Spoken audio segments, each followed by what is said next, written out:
جھنگ سے بھی 3 جو متاثرہ مریض ہیں انہیں ملتان کے نشتر ہاسپٹل میں لایا گیا ہے اور اس وقت ملتان کے نشتر کے آئی وارڈ میں موجود ہے، جہاں پر جو مریض ہیں ان کا علاج معالجہ جاری ہے۔ تو ہمارے ساتھ مریض موجود ہیں، ہم ان سے جانتے ہیں، ان سے پوچھتے ہیں۔ بابا جی آپ بتائیں، آپ نے کب انجیکشن لگوایا تھا؟ اب کیا حالت ہے آپ کی؟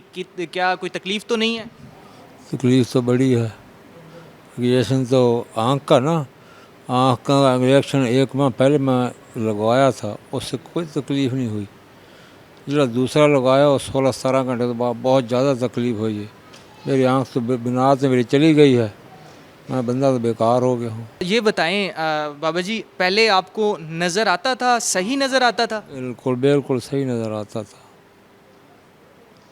اب کیا ہے صورتحال؟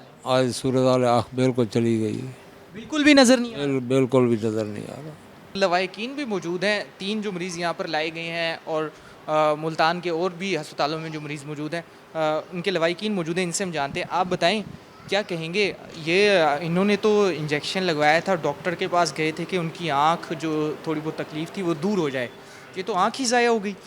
ابھی کیا کریں، جب جو انجیکشن ہی غلط تھا ملا، اس وجہ سے جو ہے نا ابھی آنکھ بالکل بینائی چلی گئی ہے۔ تو کوشش ہے اللہ سے، جو ہے نا امید ہے پر، تو اللہ خیر کرے گا، ادھر کیئر اچھی ہو رہی ہے۔ کیا کہیں گے حکومت سے، کیا اپیل کریں گے؟ ڈاکٹر جس نے یہ انجیکشن لگایا ہے، استعمال کیا ہے، جس کمپنی نے یہ بنایا ہے، کیا اس کے خلاف کارروائی ہونی چاہیے؟ جی بالکل، کیوں نہیں، اس کے خلاف سخت کارروائی ہونی چاہیے۔ جہاں سے یہ انجیکشن ایشو ہوا ہے، ٹھیک ہے، آگے جیسے یہ مطلب ٹرانسپورٹ ہوا ہے، تو اس کے خلاف وہ کمپنی کے خلاف قانونی کارروائی ہونی چاہیے ضرور۔